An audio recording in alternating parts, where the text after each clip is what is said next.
So welcome to Growth Recipes with Ornet NX. हम लोग इस सप्ताह में in this week we've been focusing on romancing with data, and today is part 3 of romancing with data. So let's start with the same topic.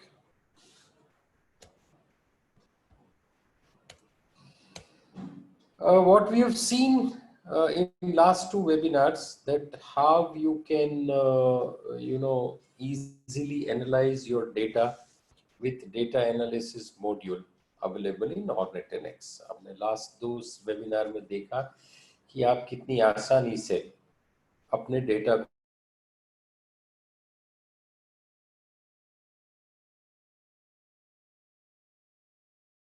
आपके software में already available है.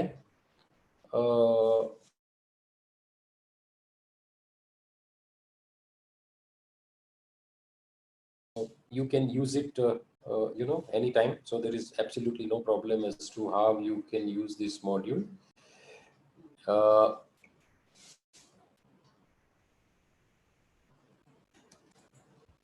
You can use the data analysis from any report available with Ornet NX. मतलब Ornet NX के कोई भी report में से data analysis के ऑप्शन का आप इस्तेमाल कर सकते हैं, यूज कर सकते हैं. And if you have, what you have to do is just right click anywhere in the grid area and select data analysis. जैसे हमने देखा था कि आपको सिर्फ राइट क्लिक करना है ग्रिड में और डेटा एनालिसिस को सिलेक्ट करना है. अभी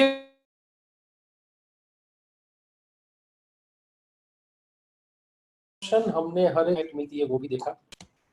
और the sole purpose of this series of webinar is that if we know what is the status and if we are also aware about what should be next steps, we can make changes. अगर हमको पता है कि status क्या है और हमको ये भी पता है कि स्टेटस क्या होना चाहिए, तो हम पॉजिटिव चेंजेस कर सकते हैं. ये हमारा मेन पर्पस यही है. ठीक है, ओके. एक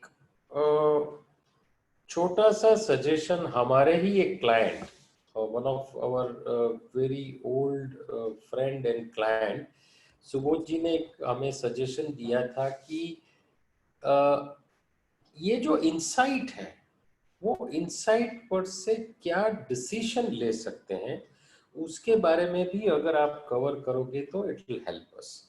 तो जस्ट टू रिव्यू, हमने जो देखा था, हमने सबसे पहले सेल्स रजिस्टर देखा था.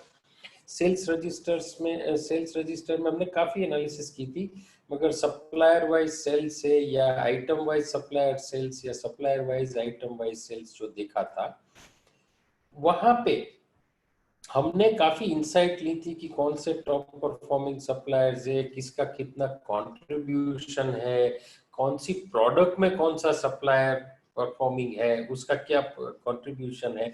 But finally the decisions that we can take वो ये था कि किस सप्लायर का स्टॉक बढ़ाना चाहिए और किसका कम करना चाहिए. Which supplier stock should be increased and which supplier stock should be reduced. ये डिसीजन हमें इन इनसाइट से लेना है. ठीक है. दूसरा, हमने आइटम वाइज भी सेल्स देखा, सप्लायर वाइज आइटम वाइज भी देखा. तो हमें यहाँ से ये डिसीजन लेना है कि what should I do to increase the sale of less moving product. जो मेरी प्रोडक्ट कम बिक रही है उसका सेल बढ़ाने के लिए मुझे क्या करना चाहिए. ये डिसीजन, ये इनसाइट के बाद हमें लेना है. हमने कस्टमर एनालिसिस भी की थी. सेल्स रजिस्टर की ही एनालिसिस में हमने कस्टमर एनालिसिस की थी, जहां पे हमें पता चला कि who are our top customer, कौन से एरिया में से वो आते हैं, कौन से एरिया में से कस्टमर कम आते हैं, कौन से एरिया में से ज्यादा आते हैं, कस्टमर की कैटेगरी वाइज क्या सेल्स है, वाइज क्या है। ये सब चीजों से हमें ये डिसीजन लेना है कि what can I do to maintain my top customers. जो मेरे टॉप कस्टमर्स है उनको मेंटेन करने के लिए मैं क्या कर सकता हूँ। From where I want more customer, मुझे ज्यादा कस्टमर कहाँ से चाहिए, कौन से एरिया में से चाहिए, right. And which salesman has good repo with which customers, ये भी हमको मिल सकता है। हम सेल्समैन वाइज कस्टमर का अगर एनालिसिस देखते हैं तो ये सब डिसीशंस हमें इन सब इनसाइट से लेना है। उसके बाद हमने सेल्समैन एनालिसिस भी देखा था उसमें, और सेल्समैन एनालिसिस में हमने देखा था what is the sales contribution, हर एक सेल्समैन का क्या कंट्रीब्यूशन है, उसका क्या आइटम वाइज सेल है, फेस्टिवल में सेल्समैन का क्या परफॉर्मेंस है। तो इससे हमें ये डिसीजंस लेने हैं कि विच सेल्समैन शुड बी रिवॉर्डेड, या तो हु नीड्स मोर ट्रेनिंग, किसको ज्यादा ट्रेनिंग की जरूरत है, किसको मुझे ज्यादा इंसेंटिव देना चाहिए, और कौन सा सेल्समैन कौन सी प्रोडक्ट बेचने में ज्यादा माहिर है, which salesman is good at selling which product. तो ये सब डिसीशंस हम ये इनसाइट से ले सकते हैं। डेटा के माध्यम से हम जो भी हमें इंसाइट मिलती है उससे हम डिसीजन ले सकें तो हम अपना ग्रोथ कर सकते हैं। नेक्स्ट हमने स्टॉक इन हैंड वाला रिपोर्ट देखा था, उसका भी कुछ एनालिसिस देखा था। तो उसमें हमें क्या पता चलता है कि where is my maximum investment, मतलब इनसाइट हमको ये मिली कि मेरी कहाँ पे मेरा मैक्सिमम इन्वेस्टमेंट है, कौन से प्रोडक्ट में है, कौन से सप्लायर में है, which supplier have invested most for each product, कौन सी प्रोडक्ट में कौन से सप्लायर का सबसे ज्यादा माल है, तो मेरा सबसे ज्यादा इन्वेस्टमेंट किसका है, एंड मेरे पास क्या एडिक्वेट स्टॉक है हर एक प्रोडक्ट का, ये इंसाइट मिलती है। इससे हमें डिसीजन क्या लेना है कि is my investment worth when I compare investment with sales data. ये हमने स्टॉक का डेटा है, उसको अगर सेल्स के साथ कंपेयर करते हैं तो हमें पता चलता है कि क्या ये इन्वेस्टमेंट बराबर है, जो प्रोडक्ट में मैंने सबसे ज्यादा इन्वेस्ट किया है वो सही है, सही नहीं है, वो हम यहाँ से डिसीजन ले सकते हैं, राइट। उसके बाद हमने सेल्स एनालिसिस रिपोर्ट भी देखा था, जहां पे हमने ईयर ऑन ईयर कंपैरिजन देखी थी। तो वहां पे हम परफॉर्मेंस कंपेयर कर सकते हैं कि भाई कौन से सप्लायर का, सेल्समैन का, प्रोडक्ट का, ग्रुप का, फेस्टिवल वाइज सेल्स का, कि अगले साल क्या था सिचुएशन और ये साल क्या है। अगर हमारे पास 3 साल का डेटा है तो 3 साल का कंपैरिजन कर सकते हैं, अगर हमारे पास 4 साल का डेटा है तो हम 4 साल का कंपैरिजन कर सकते हैं। सो बेसिकली ये जो सेल्स एनालिसिस रिपोर्ट से हम कंपैरिजन कर सकते हैं, और उस कंपैरिजन से मैं आने वाली सीजन्स या फेस्टिवल के लिए क्या बाइंग करना चाहिए, कैसे इंसेंटिव देने चाहिए, कैसे प्रमोशन प्लान रखने चाहिए, और what should be my budget about sales, everything I can decide.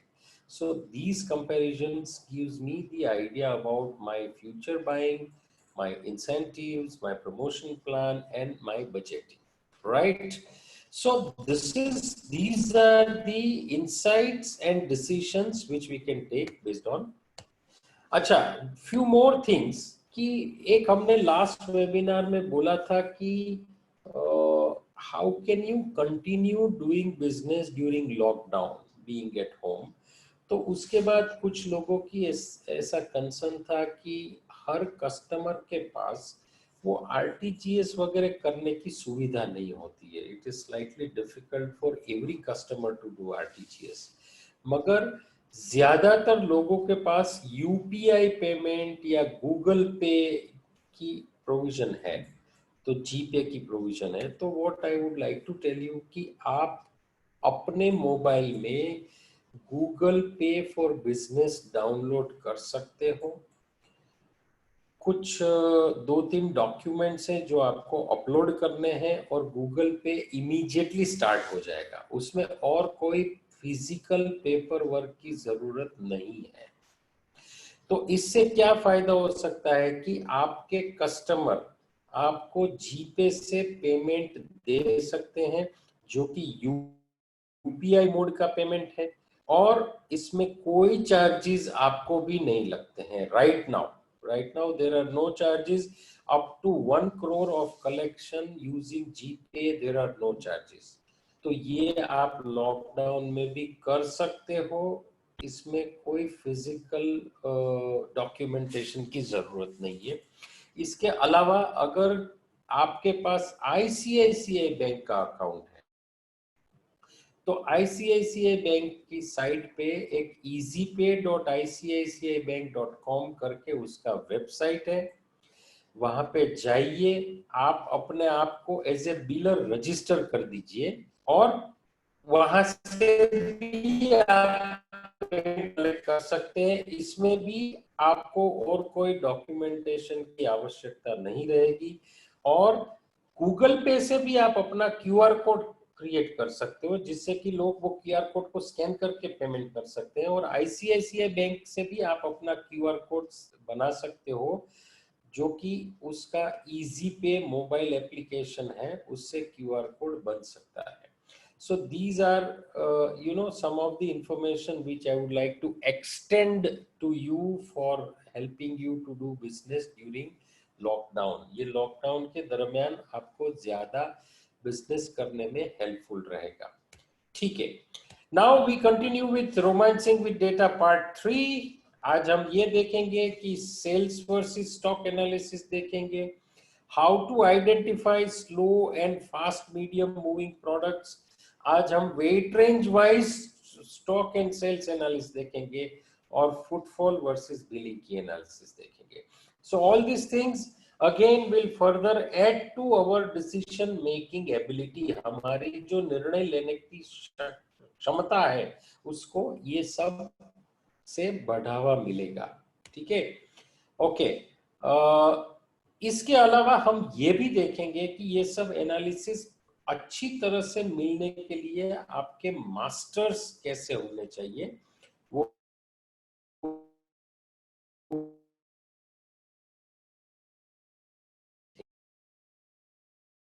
Stock analysis ये क्या है।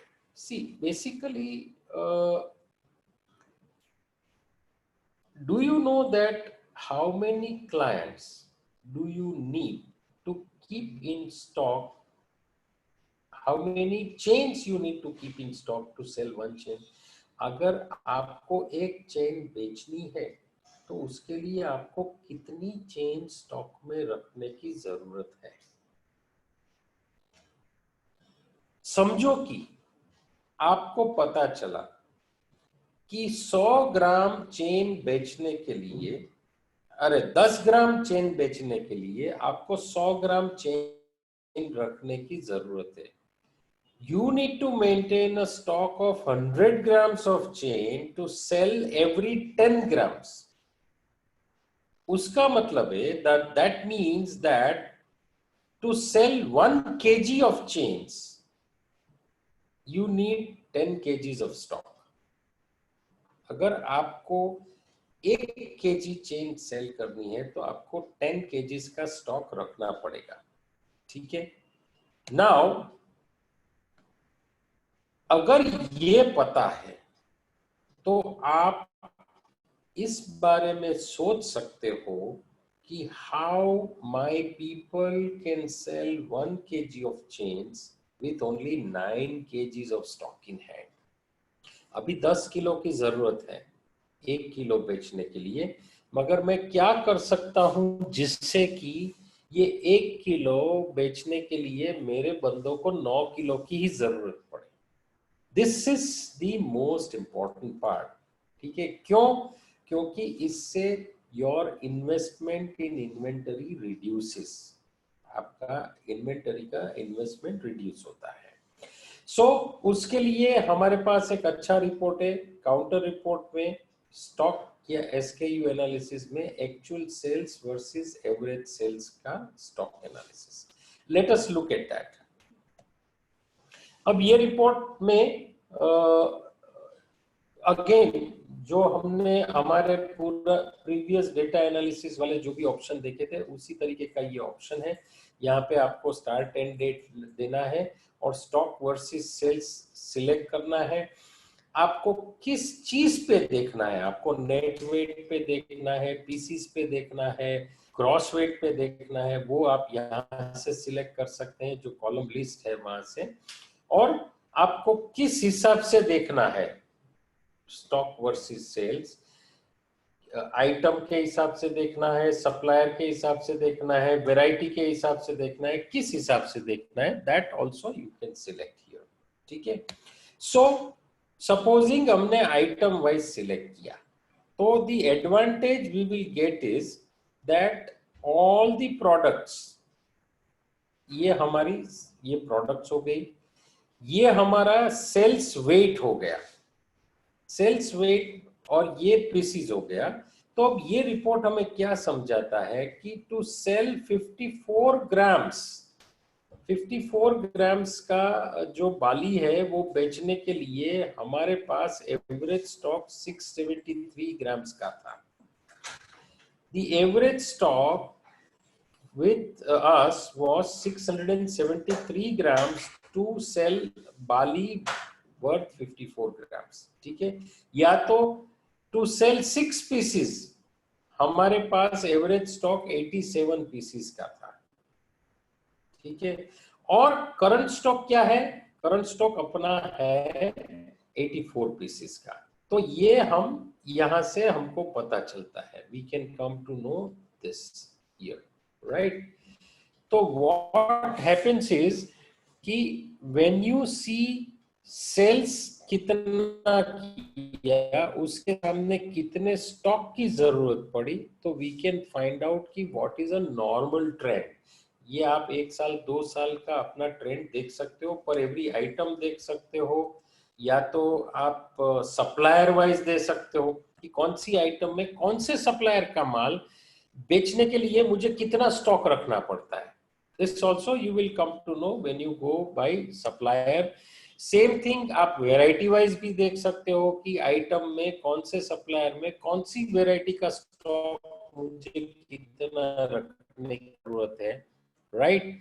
या तो फिर आइटम और वेराइटी वाइज, मतलब these are all different permutation combinations. ये हर एक लोगों को अपने डेटा के हिसाब से ये चेक करना पड़ेगा, what kind of data, what kind of setup you have, accordingly you will have to check this। ठीक है। you can also get the same thing with item, variety and supplier। मतलब मेरी बैंगल्स की item में ये variety में मेरे ये 3 सप्लायर हैं, वो 3 सप्लायर का कितना सेल्स है और उसके लिए मुझे कितना स्टॉक रखना पड़ा। So all these things are possible in different formats. Group wise भी आप देख सकते हो कि 14 कैरेट में कैसा रखना पड़ा, 18 कैरेट में what is the stock that you need to maintain in 18 carat, 14 carat, like this, right? Okay. Even size wise, like there are few items as we know where size becomes important. So size wise, what is a stock required to sell the product, that also you can get based on actual sales versus average stock analysis। ठीक है। Type wise जैसे हमने yesterday we had seen that we have a field called type, जिसमें कि आप अपना information डाल सकते हो, तो उसके हिसाब से भी ये एनालिसिस मिल सकती है। So why this sales versus stock analysis is important, why this is important? See, having understood that how much weight is required to sell each gram, or how many pieces are required to sell one piece, our next plan should be to make our inventory more efficient। ठीक है। हमारा plan होना चाहिए, हमें एक बार अगर पता चलता है कि मुझे एक पीस बेचने के लिए इतने पीस स्टॉक पे रखने पड़ते हैं, तो मैं सोच सकता हूं कि अब मुझे क्या करना पड़ेगा जिससे कम स्टॉक में ज्यादा बेच सकूं, right? Okay, so to make our inventory efficient हमको एजिंग एनालिसिस भी समझना पड़ेगा कि हमारा स्टॉक में कितने एज का स्टॉक है, ठीक है? एंड हमें वो भी देखना पड़ेगा कि ये कौन से वेट रेंज में है, ये दोनों चीज समझनी पड़ेगी। How old is our stock और what is the weight range. तो उसके लिए we have some very good reports in Ornate NX. Let's see, first is in reports, counter reports, stock analysis में item wise label tag ageing का एक report है और item wise fast and slow moving label का report है। ये दोनों report बहुत ही इंपॉर्टेंट है। इससे हमें क्या पता चलता है? देखिए, सबसे पहले ये जो रिपोर्ट है ना, ये हमें समराइज्ड इंफॉर्मेशन देता है कि हमारे स्टॉक में कौन सी चीज 60 दिन 0 टू 60 डेज में है, कौन सी 61 टू 120 में है, कितने टैग्स 121 टू 180 में है या कितने 181 से ज्यादा है। जैसे बैंगल्स में मेरे पास एक टैग ऐसा है जो 61 टू 120 में है, मगर 66 ऐसे हैं जो 181 डेज से पुराने हैं, ठीक है? So this gives me vital summarised information, और ये डेज आप अपने आप सेट कर सकते हैं। आप डिसाइड कीजिए मुझे 0 टू 90, 90 टू 180, 180 टू 360 कौन सी रेंज में देखना है। आप जैसे ही रेंज सेट करोगे आपको पूरा आइटम वाइज ये समरी इधर आ जाएगा। अच्छा, सबसे बढ़िया बात कि अगर मुझे देखना है कि भैया ये 121 टू 180 में 14 नंबर्स है, वो कौन से हैं, I just have to click here and I will get the detail of all the tags. ये 14 tags कौन से हैं, right? So this is the age wise tags for each item. This also gives us very good leverage in decision making. We can take a lot of decisions keeping this in mind. दूसरा, there is a fast and slow moving items. Fast and slow moving मतलब क्या है कि हमने decide किया कि भाई मेरे शोरूम में नॉर्मली मैं देखता हूँ कि 90 दिन में ऑन एन एवरेज माल बिकता है या 120 दिन में माल बिकता है। तो मैं डिसाइड करता हूँ कि भाई 120 दिन में बिकता है ना, तो जो 60 डेज में बिक गया उसको मैं फास्ट मूविंग बोलूंगा। मतलब मैंने परचेस किया और it is sold in 60 days, for me that's a fast moving. 60 से 180 दिन तक में बेचा, ठीक है, मीडियम मूविंग। और 180 से ज्यादा टाइम लिया, then it's a slow moving product for me. तो आप वो यहाँ पे डिफाइन कर दीजिए कि फास्ट मूविंग मतलब 60, स्लो मूविंग मतलब 180, ठीक है? जस्ट जैसे डिफाइन किया तो आपका जो पूरा सेल्स का डेटा है, इसके ऊपर से आपको डिटेल मिल जाएगा कि आपकी कौन सी चीज में, कौन सी प्रोडक्ट में कितने टैग फास्ट मूविंग थे, कितने मीडियम थे, कितने स्लो थे। अब आप यहाँ से फास्ट मूविंग वालों को क्लिक करके देख सकते हो कि भाई कौन से फास्ट मूविंग थे, उसको समझ सकते हो कि इसमें क्या अलग था, what is so different in these tags, so that you know I can uh, और मेरा नेक्स्ट जो स्टॉक रहेगा वो मैं इसके हिसाब से करूंगा, ठीक है? So this is one thing which you can come to know with this particular report. दूसरा, हमारे पास वेट रेंज वाइज सेल्स और स्टॉक का एक एनालिसिस भी है, वो भी बहुत ही अच्छा रिपोर्ट है, आप इसको भी देख सकते हो। Weight range wise level summary करके रिपोर्ट है। यहाँ पे क्या है कि एक्चुअली हमको दो तरीके का चीज एक साथ में मिलता है। वन इज कि हर एक प्रोडक्ट में कितना वेट रेंज में हमारा कितना स्टॉक है, 0 टू 30 ग्राम्स में कितना है, 30 टू 60 में कितना है। So what is our stock in whatever weight range, ठीक है?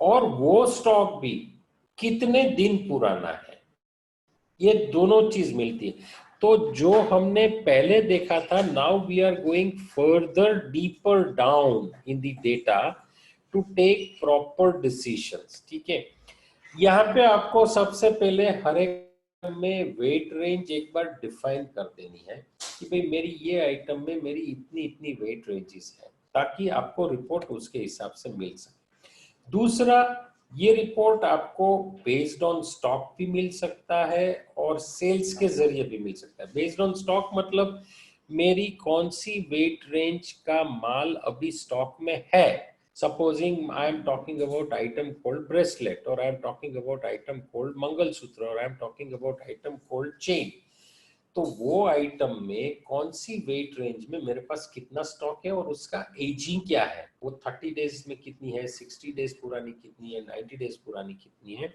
तो ये आपको ये स्टॉक सिलेक्ट करने से मिल सकता है।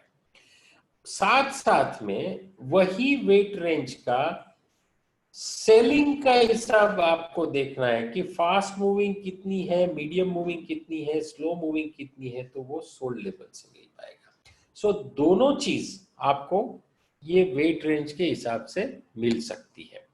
फॉर एग्जाम्पल, यहाँ पे नेकलेस का हमको वेट रेंज वाइज ये सेल्स का रिपोर्ट है कि भाई हमने 0 to 50 ग्राम्स का एक टैग सेल किया है, 50 to 99 का एक किया है और 99 to 200 का 3 किया है। टोटल हमारे 5 पीस सेल हुए। This is a very simple basic information कि कौन सी वेट रेंज में कितना सेल हुआ है। अब उसको मैं और डिफाइन करता हूं कि इसमें से कितना परचेस करने से 30 दिन में बिक गया है, फास्ट मूविंग कितना था, मीडियम मूविंग कितना था और स्लो मूविंग कितना था, ये भी हम यहां से जान सकते हैं।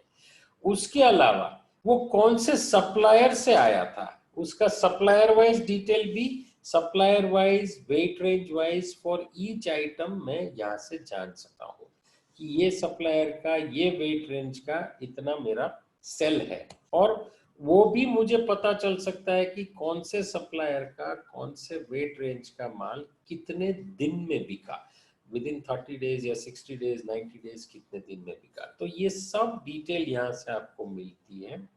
सिमिलरली स्टॉक की डिटेल भी आपको उसी तरीके से मिलती है कि मेरा वेट रेंज वाइज कितने लेबल स्टॉक में है, कौन सी वेट रेंज के कितने स्टॉक में है, उसमें से कितने 60 दिन पुराने हैं, कितने 120 दिन पुराने हैं, कितने 180 दिन पुराने हैं। So this also I come to know from the same report. और वो भी सप्लायर वाइज अगर आपको चाहिए कि कौन से सप्लायर के कितने लेबल्स मेरे पास अवेलेबल हैं, और वो भी आपको ऐसे चाहिए कि कितने दिन पुराने हैं, तो वो भी एनालिसिस आपको मिलता है। So it gives you all the details जिससे कि आप एक अच्छा डिसीजन ले सकते हो।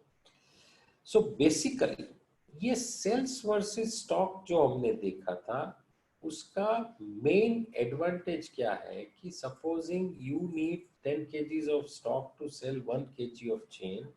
नाउ अगर आपको ये पता लगाना है कि ये 10 किलो में से मैं 9 किलो स्टॉक कैसे करूं, how do I ensure that instead of keeping my stock at 10 kgs, how can I make it to 9 kgs and still I can sell 1 kg of chain? मगर मेरा इन्वेस्टमेंट कैसे कम करूं? See most of the corporate players जो हैं, मेरी काफी लोगों से जो बात होती रहती है, corporate players are focusing basically here कि how do I optimise my inventory. उसके लिए आपको ये रिपोर्ट्स स्टडी करने हैं, रिव्यू करने हैं, और ये सोचना है कि कौन से सप्लायर का स्टॉक आप रिड्यूस करेंगे तो सेल्स में कोई इफेक्ट नहीं पड़ेगी। With a minimum effect in sales, how can you reduce the stock? ठीक है, this process is known as optimisation of inventory. ठीक है, नाउ इन्वेंटरी ऑप्टिमाइजेशन ये रिटेल बिजनेस में एक सबसे बड़ा चैलेंज है। Why this is a challenge? क्योंकि आपको अगर जानना है कि how much total inventory do you hold on an average, आप अभी अगर आपके पास पेन और पेपर है तो साइड में सिर्फ ये फिगर लिखिए कि आपके पास टोटल वेट में कितना स्टॉक है, ऑन एन एवरेज कितना स्टॉक रखते हैं, 30 kilo, 40 kilo, 50 kilo, average stock लिखिए। ठीक है, और दूसरा फिगर आप लिखिए कि आपका एनुअल सेल्स कितना है। Is it 60 kgs, 80 kgs, 100 kgs, 200 kgs, क्या है? Just divide the annual sales by average inventory. जो भी आपका सेल है उसको एवरेज इन्वेंटरी से डिवाइड करोगे तो आपको टर्न्स मिल जाएंगे कि आपका स्टॉक कितनी बार टर्न होता है। It could be 0.5 times, 2 times, 3 times, 4 times, depends. ये सबका अलग अलग होता है। There is no thumb rule in the business of jewellery, ठीक है। तो अगर एक तरीके से सोचे कि आप ज्वेलरी के बिजनेस में हैं तो आपके प्रॉफिट्स कहाँ से आते हैं? आपके प्रॉफिट्स आते हैं how many times you are turning your inventory.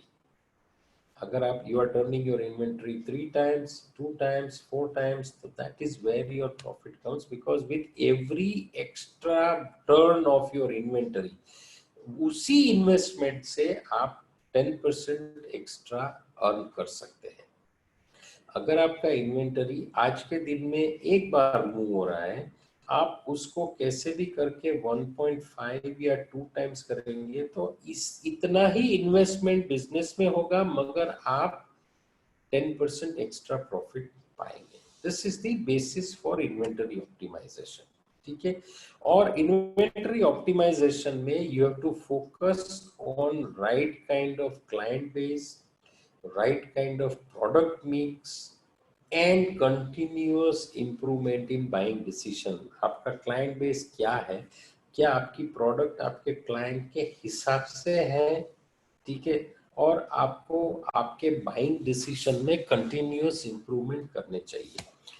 In fact हमने रिसेंटली हमारे ऑर्गेनाइजेशन में एक सेपरेट टीम बनाई है जो कि हमारे क्लाइंट्स को इन्वेंटरी ऑप्टिमाइजेशन की एडिशनल सर्विस दे सके। We have started a new service for inventory optimisation for our clients. Basically वो इसलिए है कि सी ऑर्नेट में आपके पास काफी कुछ हमने दिया है, we have provided all the options to do analysis of data and all that, मगर फिर भी कभी कभी कैसा होता है कि some of the clients are not in a position to dedicate enough time to keep track of analysis।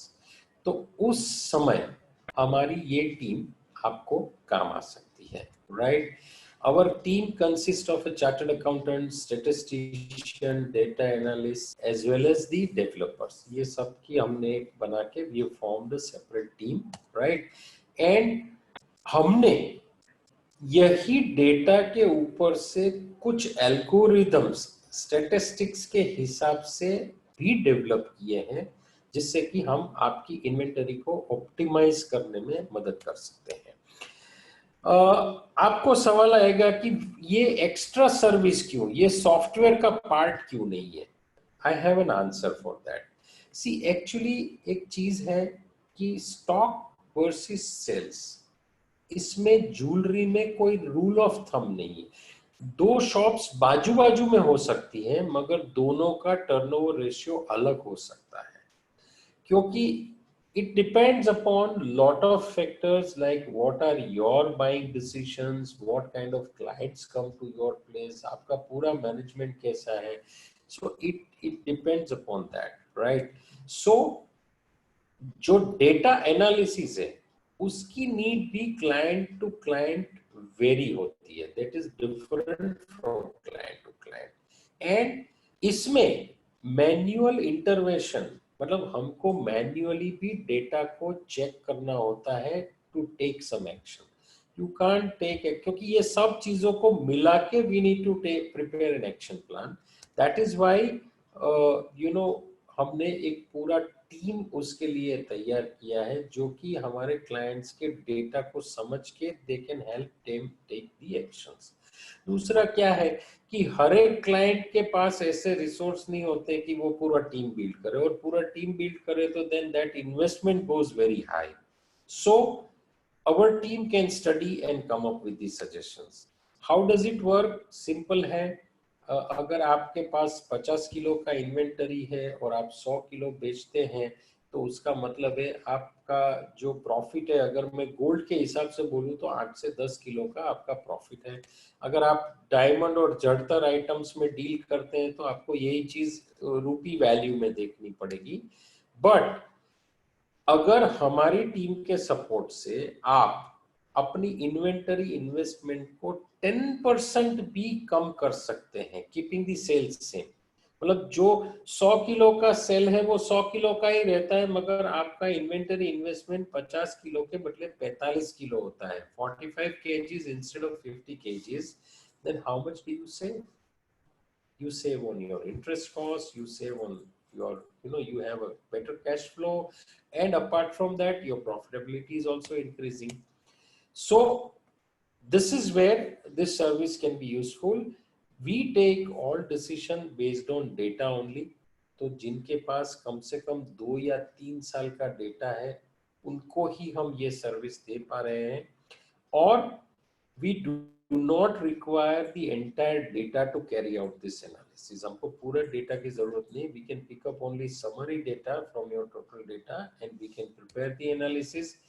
And once the analysis is done, we come up with action points, और वो action points आपको ensure करने हैं, and we review your data every quarter और उसको आपको update करते हैं। हमारे हिसाब से अगर आप 24 मंथ्स या 12 क्वार्टर्स तक ये करते हैं तो आपका जो टर्नओवर रेशियो है it can improve by 0.5 to 1, right, which means 8 to 10% of additional profitability from the investment in inventory. So this is it. Now let's get back to our romancing with data. Now we will go ahead with customer analysis, right? Okay. In case any one of you are interested in this service, you can check with Samir. Samir can help you and explain you more about this. So customer analysis में, so we have reports में MIS reports में customer reports है, और यहाँ पे हमारे पास काफी reports है, walk in, customer wise detail report, detail analysis report और कस्टमर वाइज प्रेडिक्शन रिपोर्ट। बहुत ही बढ़िया चीज है, आप एक बार इसको डेफिनेटली देखिए। सबसे पहले तो कस्टमर वॉक इन एनालिसिस, आप सबको मालूम है कि हमारी जो मोबाइल एप्लीकेशन है वो मोबाइल एप्लीकेशन में हमने एक ऑप्शन दिया है कि जितने कस्टमर्स आते हैं आप अपने सिक्योरिटी गार्ड के हाथ में वो मोबाइल दे दीजिए, ही हैज टू जस्ट पंच इन, 2 लोग आए, 3 लोग आए, 4 लोग आए, वो नंबर है कैलकुलेटर जैसा, उतना वो बंदा कर सकता है, that fellow can do that much.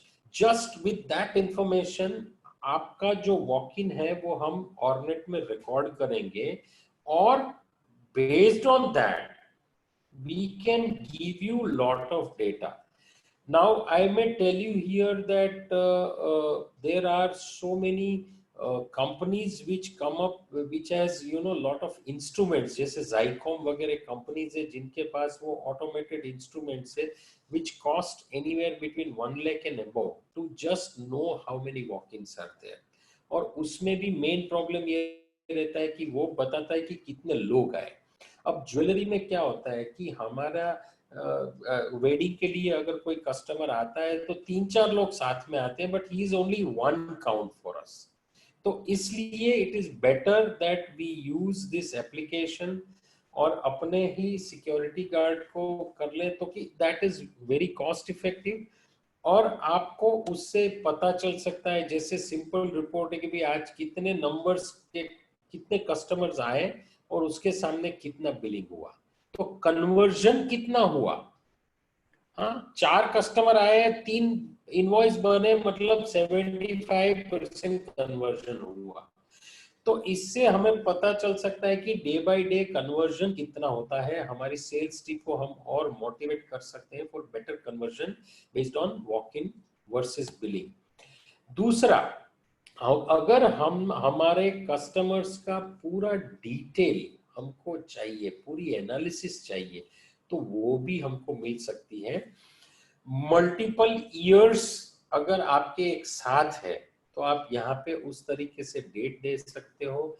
अगर आपने डेटा स्प्लिट किया है तो आप यहाँ से मल्टीपल कंपनी सिलेक्ट कर सकते हो और उसके बिना पर आपको बहुत ही फैंटास्टिक डिटेल मिल सकती है कि कौन सा कस्टमर ने आपके पास से टोटल कितना परचेस किया, उसमें टोटल डिस्काउंट कितना लिया, ठीक है, उसका करंट आउटस्टैंडिंग अमाउंट क्या है, कुछ बाकी है नहीं है, टोटल कितने ट्रांजैक्शन हुए, उसका एवरेज स्पेंडिंग क्या है, जब भी वो आपके स्टोर में आता है तो कितना एवरेज स्पेंडिंग करता है, और बिटवीन एवरेज परचेस कितने दिन है, वो 3 महीने में एक बार आता है, 6 महीने में एक बार आता है, 10 महीने में एक बार आता है।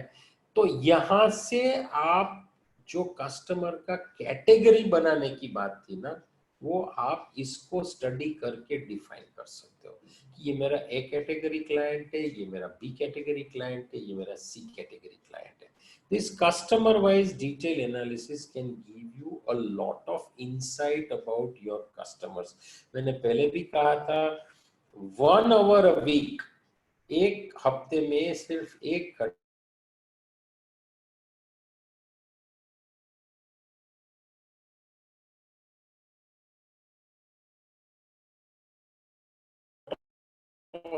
फुल ऑप्शन यहाँ पे। नेक्स्ट इज, अगर आपको कस्टमर का पूरा हिस्ट्री देखना है, if you want to see the entire history of the customer, that is also available in detail, जहाँ पे उसने कौन सी चीज परचेस की थी, क्या रेट था और क्या उसकी इमेज थी, उसके साथ आपको पूरी हिस्ट्री मिलती है। यहाँ पे उसके birth date, anniversary date, average spending, average days between purchase, ये सब आपको मिलता है। Everything you get. So this is a fantastic report which should be regularly reviewed.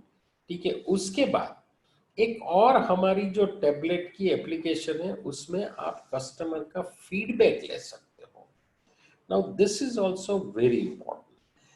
Every time जब भी कस्टमर आपके पास आता है तो आप उससे फीडबैक लीजिए कि उसको आपका इन्वेंटरी या डिजाइन्स कैसा लगा, हाउ वाज द एम्बियंस। तो ये सब फीडबैक लेने से आपको यहाँ से फीडबैक का भी पूरा रिपोर्ट मिल सकता है। You can get a detailed report about the feedback over here, right? तो कस्टमर फीडबैक की आप पूरी एनालिसिस यहाँ पे देख सकते हैं। एक चीज है कि कंप्यूटर में garbage in is equal to garbage out. मतलब अगर आपको सही तरीके की एनालिसिस चाहिए तो आपको राइट डेटा भी फीड करना होगा, राइट? तो एक चीज समझ लेते हैं कि हमारा डेटा कहाँ पे परफेक्ट होना चाहिए।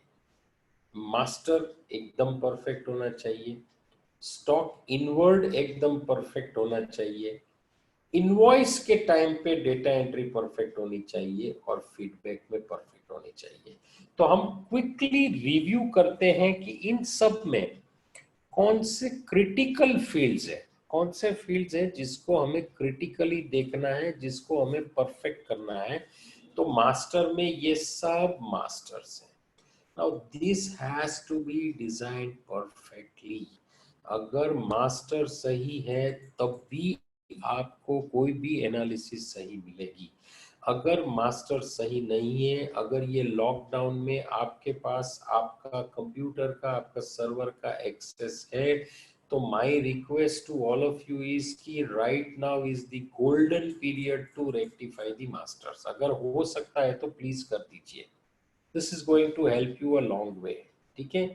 दूसरा, जो स्टॉक इन्वर्ट करता है हमारा बंदा, उसमें इतने फील्ड्स का ख्याल रखिएगा, variety, design number, size, type, location. ठीक है। और इसके अलावा हमने एक्चुअली लेबल एंट्री के टाइम पे एडिशनल यूजर डिफाइनेबल फील्ड्स की भी सुविधा दी है। मतलब आप 5 फील्ड नए अपने तरीके से रख सकते हैं, उसका डेटा स्टोर कर सकते हैं, जिसका डेटा एनालिसिस आप अपने तरीके से कर सकते हैं। तो वो फील्ड का भी प्रॉपर इनपुट हो वो जरूरी है, ठीक है। उसके बाद जब इनवॉइसिंग होती है तो customer name, right now the situation is कि मोबाइल नंबर से ही आप सर्च कीजिए, क्योंकि यूनिक आपको हमेशा मोबाइल मोबाइल नंबर से आपको यूनिक कस्टमर का इजीली पता चल जाएगा।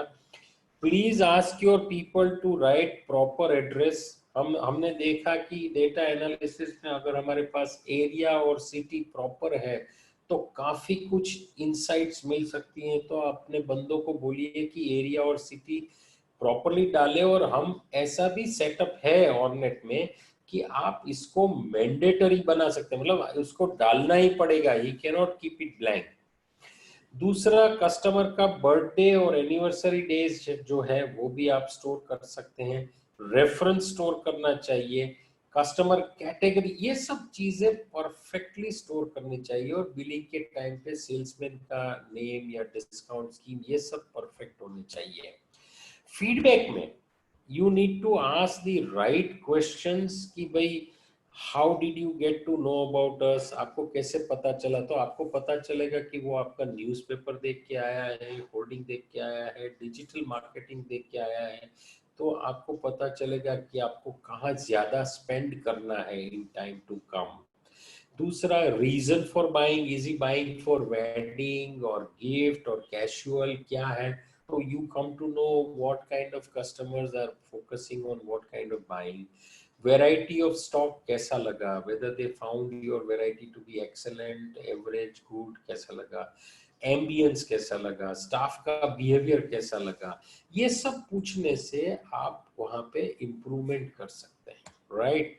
ओके, एक और चीज, अगर आपको लगता है कि आपने शुरू में जल्दबाजी में इंप्लीमेंट कर दिया, अब आपका डेटा बराबर नहीं है, आपको लगा कि ये डेटा एनालिसिस तो जरूरी है मगर आपका डेटा प्रॉपर नहीं है, डोंट वरी, हमारे पास डेटा रिवीजन के भी टूल्स हैं। I will take you quickly through that. हमारे पास ये सब रिवीजन के टूल्स हैं, ठीक है, जहाँ पे आप अपने डेटा को रिवाइज कर सकते हो। कैसे? फॉर एग्जाम्पल, अगर समझो कि आपको कोई पर्टिकुलर फील्ड चेंज करना है तो आप डिसाइड कर सकते हो कि भाई मेरे पास कौन से लेबल है जिसमें मैं ये फील्ड चेंज करना चाहता हूँ। समझो टाइम नाम का फील्ड है, वो हमें चेंज करना है।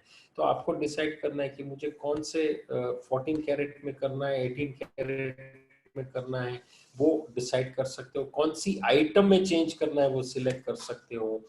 फिर कौन सा सप्लायर है, कौन सी डिजाइन है, कौन सी वेराइटी, ये सब करके आपको एक पूरा फिल्टर्ड लुक मिल जाएगा कि इतने लेबल ऐसे हैं। अब उतने लेबल में जो टाइप ब्लैंक रह गई है मुझे होल्ड करना है, तो I can simply save it और ये हो सकता है।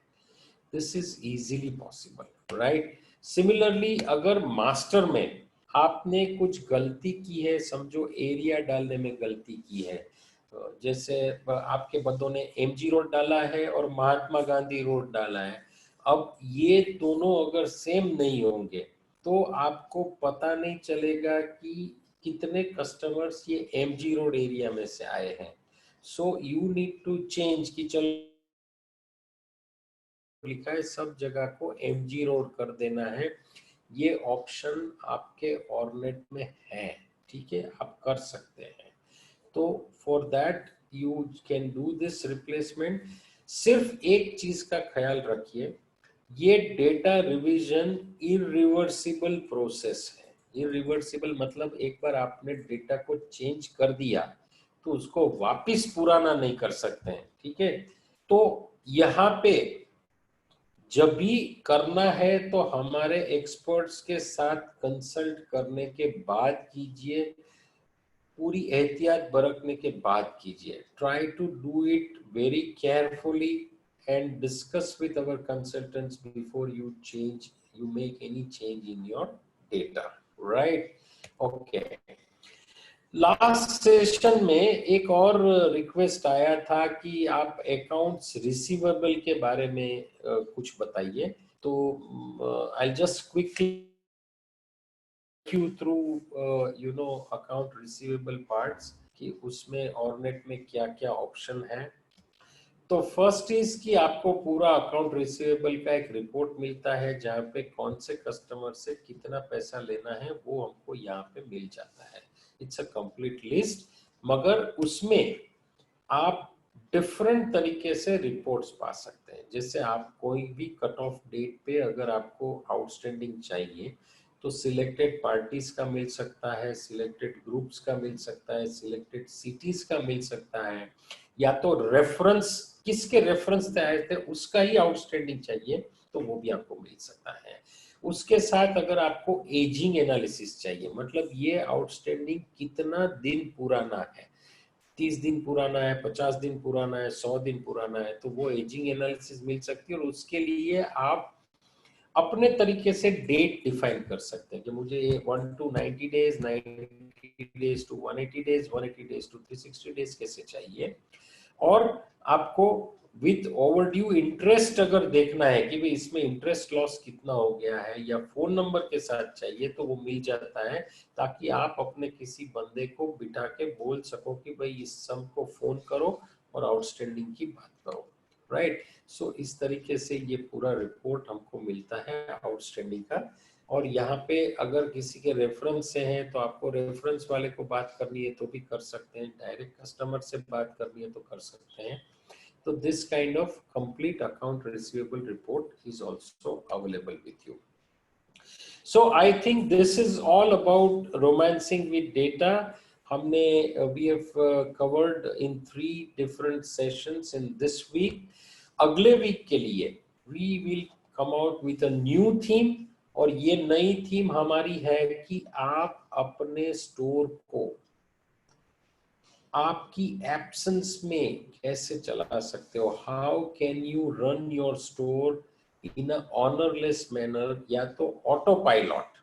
जैसे फ्लाइट में क्या होता है, फ्लाइट एक बार टेक ऑफ हो जाती है, उसके बाद the flight goes on auto pilot, मतलब पायलट को वहां कुछ करना नहीं है, वो अपने आप चलती है। क्या हम अपने बिजनेस को भी इस तरीके से चला सकते हैं? मैं कहूंगा जरूर चला सकते हैं। ऑर्नेट एनएक्स उसी के लिए हमने बनाया है। तो अगले वीक में हमारे जो सेशंस होंगे वहां पे will focus on how this store or how our business can run on autopilot, जहाँ पे हमको मिनिमम इंटरवेंशन की जरूरत है, हमें कम से कम इंटरवेंशन करना पड़े और हमारा बिजनेस चल सके, उसके बारे में हम देखेंगे। आपके जो भी फीडबैक से, आपके सजेशन से आप चैट में लिख सकते हैं।